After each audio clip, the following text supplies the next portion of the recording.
12:28 p.m. ETThe trip was long, and the shopping spree even longer. Washington Redskins cornerback Josh Norman and New Orleans Saints linebacker Demario Davis followed that up with perhaps 3 hours sleep. That's not what stood out most to Norman.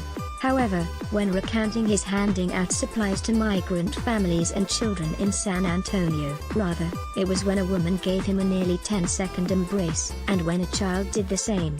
"I don't care how much the world hates, I will always choose love." #borderchildrenpic.twitter.com/JSWR37 Demario Davis number 56, @Demario_Davis, June 27, 2018. We are so thrilled to have pro football player @J_number 24 volunteering with us today. We already put him to work assembling backpack care packages for families. He was up all night. Thank you, Josh. #families belong together.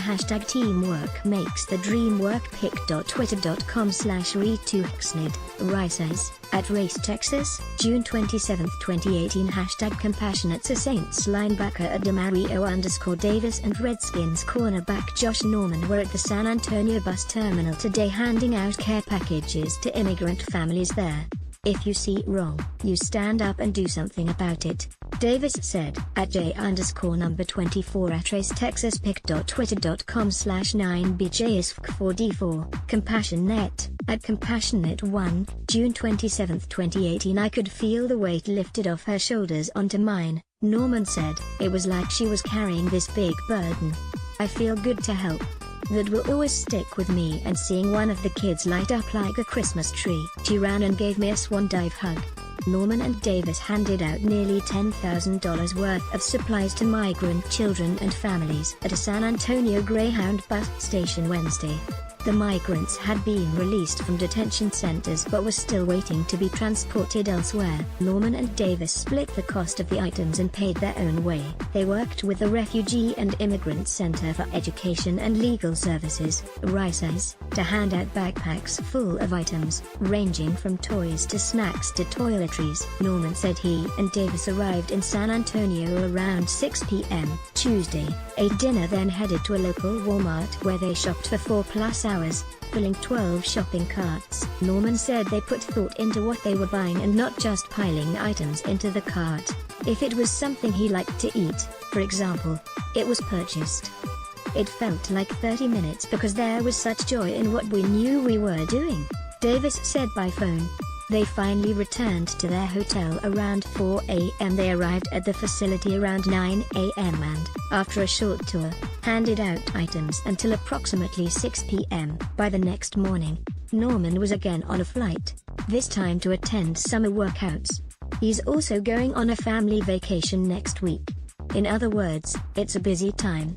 But he wanted to make sure he squeezed in the trip to San Antonio. "I caught on TV that this was going on and I got fed up with it," Norman said. He reached out to Lauren Phillips, one of his managers, to see what he could do. He said he wanted to react immediately, but Phillips researched the best options and it took a week to set up the trip. A day before he was to leave, Norman reached out to Davis, whom he said didn't hesitate. "Me and Josh could go on TV and talk about how bad the situation is and how people are being mistreated and people can get mad or agree," Davis said. "It's harder to judge actions than it is words. But the people who don't agree, they were never going to agree in the first place. It's the people on the fence who are sitting idle and thinking about doing something. Just go do something, sacrifice a little time or resources to help people who are hurting." Norman also donated $100,000 to Hurricane Maria relief in Puerto Rico. Davis runs summer camps for kids in Jackson, Mississippi, and has funded missionaries. "We're in a time where we need to take actions of compassion, actions of humanity when we see wrong," Davis said. "When you see people going through certain things, you need to put yourself in their shoes. If my kids were separated from me, how would I feel, no matter what the circumstances were? We knew we couldn't change the situation, but we could change their day and put a smile on their face."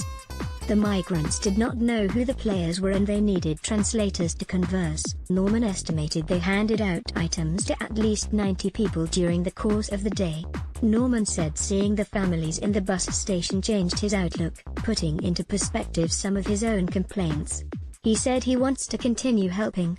Just understanding the ramifications of things and knowing if I'm in a place to help, then I must do that, and I have. Norman said, I'm blessed with a contract that says do goodwill towards men. I must do what I'm called to do, and that's help people that need it the most. I want to show I'm not just a football player. Don't treat people like they're dogs off the street because they're not your color or from where you're from. That's not the way to go. That's not what we're built of. But the day wasn't about politics as much as just wanting to get involved. And the trip left a mark on the players. Those hugs will be with me the rest of my life, Davis said. And listening to the people on the ground, they were talking about this is the first time a lot of them had someone do something nice for them. What they're running from, and the reason they're coming here, is because the situation whether it is so bad, people have been using and abusing them their whole life. To escape here and they're still being mistreated, and to get off the bus and have someone show them love, it was an amazing